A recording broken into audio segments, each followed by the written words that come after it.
गुडघेदुखी ही फार मोठी समस्या असते उतरवयातली आणि जेणेकरून ज्यामुळे सिनियर सिटीजन्स किंवा वरिष्ठ नागरिकांना डेली रुटीन किंवा दैनंदिन कार्यक्रम करताना बऱ्यापैकी लिमिटेशन्स यायला लागतात.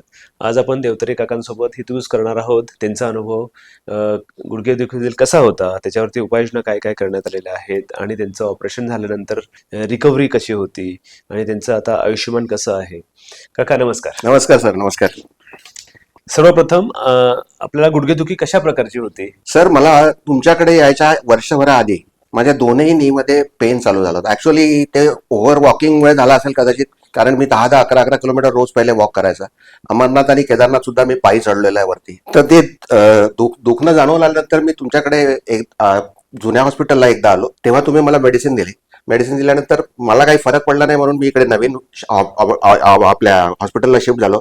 तेव्हा तुम्ही मला फिजिओथेरपी करायला सांगितली. अर्धा किलो आणि 1 किलोचं वजन लावून करायला सांगितलं. त्यांनी पण मला एवढा इफेक्ट नाही झाला.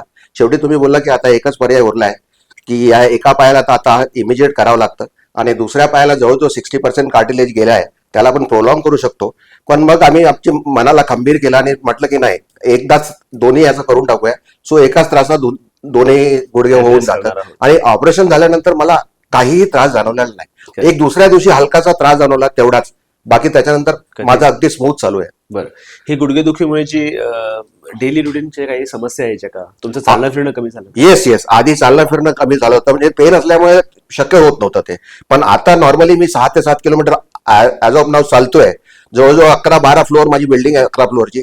लिफ्ट बंद असली तर 11 फ्लोअर चढतो, पण मला चढताना पण काही त्रास होत नाही. फारच उत्तम. 11 फ्लोअर तुम्ही चढताय? येस. बरं, पण जे ऑपरेशन पूर्वी ज्या वेदना व्हायच्या त्याच्यासाठी आपण काही उपाययोजना केल्या होत्या का? त्याच्यासाठी आपण फिजिओथेरपी घेतली, मेडिसिन घेतली, पण त्याने काही फरक पडला नव्हता. काका, ही जी गुडघेदुखी होती त्याच्यामुळे तुमच्या दैनंदिन जीवनात किंवा दिनचर्येत काही बाधा येत होती का? दुखणं असलं की बाधा येणारच ना सर. ते दुखणं असल्यामुळे मला चालणं फिरणं होत नव्हतं. जी मला सवय होती 11 किलोमीटर 12 किलोमीटर रोज चालायचं, ते मला चालता येत नव्हतं. बरं. तर ते सवय नसल्यामुळे आणि मग माझं वजन पण वाढायला लागलं, कारण ती सवय पडली होती शरीराला. बरोबर. पण सर्जरी नंतर बराच फरक पडला. म्हणजे महिन्याभरानंतर मी माझ्या सगळ्या जवळजवळ दैनंदिन ऍक्टिव्हिटी सुरू केल्या. आणि आज तर ही स्टेज आहे की मी आता सकाळी रोज 6 ते 7 किलोमीटर चालतोय. 11 फ्लोअर लिफ्ट बंद असली तरी चढतोय विदाऊट एनी सपोर्ट. इनक्रेडिबल. जेव्हा मी तुम्हाला हे गुडघ्याचं ऑपरेशन करावं लागेल आणि गुडघा प्रत्यारोपण करावं लागेल हे जेव्हा सांगितलं, माझ्या चेंबरमधून बाहेर गेल्यानंतर तुमच्या भावना कशा होत्या? नाही, आम्ही अजिबात विचार केला नाही सर त्या गोष्टीचा. कारण भीती वाटली? नाही. आधी लोक सांगत होते की याच्यात खूप त्रास होतो, हे होतो, ते होतो, पण आम्ही मनाने गंभीर होतो. मीच तुम्हाला सजेस्ट केलं सर, एक करायच्या म्हणजे दोन्ही एकाच वेळेस करूया, कारण हा 60% गेला होता. हा पूर्ण गेला होता, हा 60% गेला होता. तर तुम्ही याचा एक्सरे घेतल्यानंतर तुम्ही बोलला होता मला की हा प्रोलॉंग करू शकतो आपण. पण हे आम्ही दोघांनी डिसिजन घेतलं की एकाच वेळेस दोन्ही करू, सो दॅट एका त्रासात दोन्ही त्रास होईल. आणि आपला उत्तम डिसिजन होता असं मला वाटतं. बरं, ह्या ऑपरेशनचा जेव्हा मी तुम्हाला सल्ला दिला त्याच्यानंतर आपल्या कुटुंबाची मनस्थिती कशी होती? नाही, आम्ही कुटुंबात नवरा आणि बायको दोघंच आहोत. मुलं सगळे बाहेर आहेत. सगळ्यांना सांगितलं, सगळ्यांना तेच सांगितलं की डॉक्टरनी जे सजेस्ट केलं तेच योग्य आहे. बरं, तेच योग्य आहे. बऱ्याच लोकांनी सांगायचा प्रयत्न केला की तुम्ही आयुर्वेदिक घ्या, होमिओपॅथिक घ्या, रिसर्च चालू करा. नाही, माझा क्लब आहे, रोज 100 लोकांचं गॅदरिंग असतं. मित्रमंडळाने पण तेच सांगितलं की अजून 2-3 ओपिनियन घ्या. पण आम्ही घरी डिसिजन घेतलं की, कारण माझा स्वतःचा भाऊ डॉक्टर आहे, त्याला फक्त कानावर टाकला, तुम्हाला डॉक्टर जे म्हणतो ते कर. बरं, जे आप्तेष्ट आहेत किंवा जी मित्रमंडळी आहे त्यांना हे सांगितलं तुम्ही मला ऑपरेशन करायचं आहे आणि करायची गरज वाटते, तर त्यांच्या भावना कशा होत्या? नाही, त्यांच्या भावना पण त्याने थोडं मन वळवण्याचा प्रयत्न केला सर. बरोबर, मन वळवण्याचा प्रयत्न. रिसर्च चालू आहे, तुम्ही तिथे जा, पण आपला ॲलोपॅथीवरतीच भरोसा आहे, बाकी ठिकाणी भरोसा नाही. आणि घरात डॉक्टर असल्यामुळे डॉक्टरांच्या सल्ल्याच्या व्यतिरिक्त बाकीच्यांचा सल्ला ऐकण्यात काहीच उपयोग नाही. म्हणजे त्यांच्या मिश्र भावना होत्या. येस, त्यांच्या मिश्र भावना होत्या. बऱ्यापैकी कन्फ्युजिंग ओपिनियन होते. येस, अजूनही आहे लोकांमध्ये. अजूनही आपण मला जे लोक भेटतात मी त्यांना तेच सजेस्ट करतो की बाबा, मी केलाय, प्रत्यक्ष उदाहरण तुमच्या समोर आहे, तुम्ही पण करा आणि वेळ घालवू नका, कारण अजून ते वाढत जातं. बरं, आणि सहन करण्याची शक्ती तुमची एकदा संपली की मग मुश्किल होऊन जातं. आता मी सगळ्या ऍक्टिव्हिटी करू शकतो. बरं, ऑपरेशनची जी प्रोसेस होती ती तुम्हाला कशी वाटली? ऑपरेशन जे सगळं समजून सांगितलेलं होतं ते पटलं का? येस. बरं, ते सगळं पटलं. आणि ऑपरेशन थिएटर मध्ये पण अगदी भक्तिमय आणि संगीतमय वातावरणात माझं ऑपरेशन झालं. इव्हन मी सुद्धा गाणं म्हणत होतो तिथे. बरं. ऑपरेशन थिएटरमध्ये गेल्यानंतर काही भीती वाटली? नाही नाही काही, कारण मनाची तयारी करून गेलो होतो सर. बरं. मनाची तयारी करून गेलो त्यामुळे अजिबात भीती वाटली नाही. ज्या पोटात थोड्याशा गुदगुल्या होत होत्या तेवढ्याच, बाकी काय नाही. आदल्या रात्री झोप आली? बस आदल्या रात्रीच्या. बरं.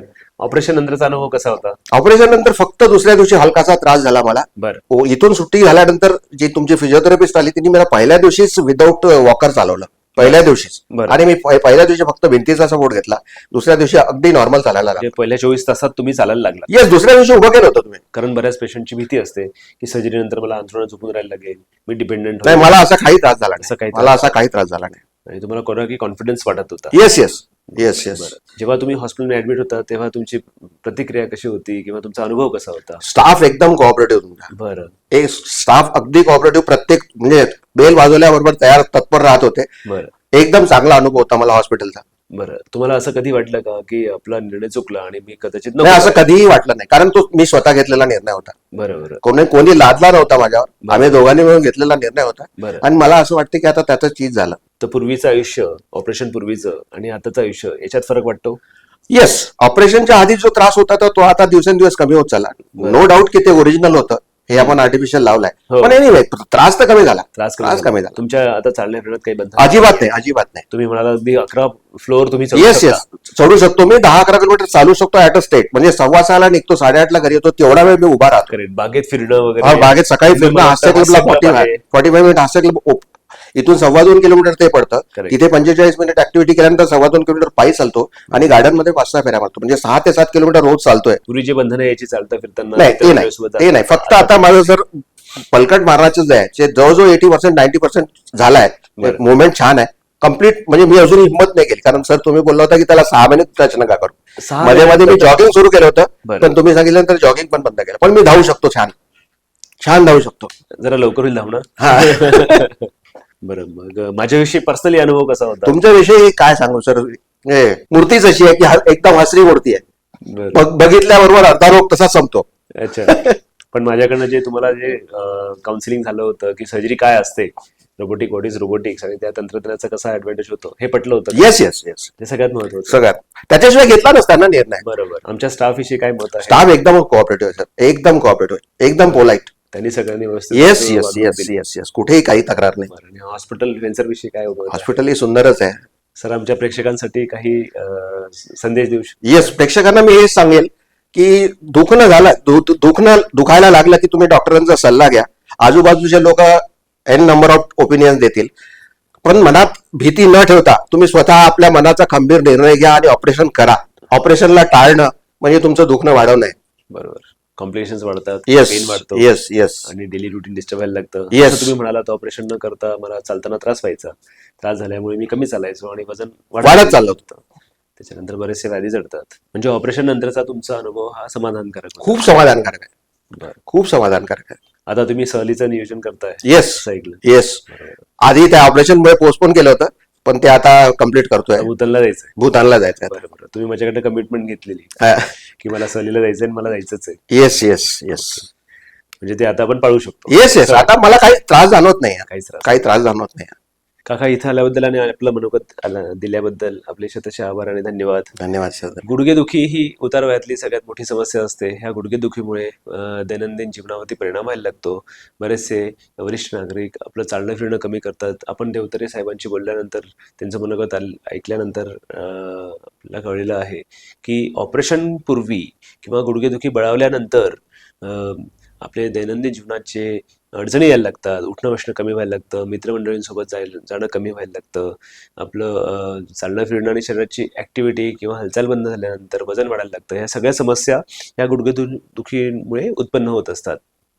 ऑपरेशन हे सगळ्यांसाठी नसतं, पण टर्मिनल केसेस जिथे हाड एकमेकांना घासतं आणि बाक आलेला आहे आणि डेली रुटीन आपलं हॅम्पर व्हायला लागलं, त्यांच्यासाठी ऑपरेशन, तेही रोबोटिक तंत्रज्ञानाने केलेलं ऑपरेशन, याच्यामुळे जीवनात आमूलाग्र बदल होऊ शकतो. हे आपण देवतरे साहेबांकडून ऐकलेलं आहे. त्यांनी आपलं मनोगत दिल्याबद्दल त्यांचे शतशः आभार. धन्यवाद.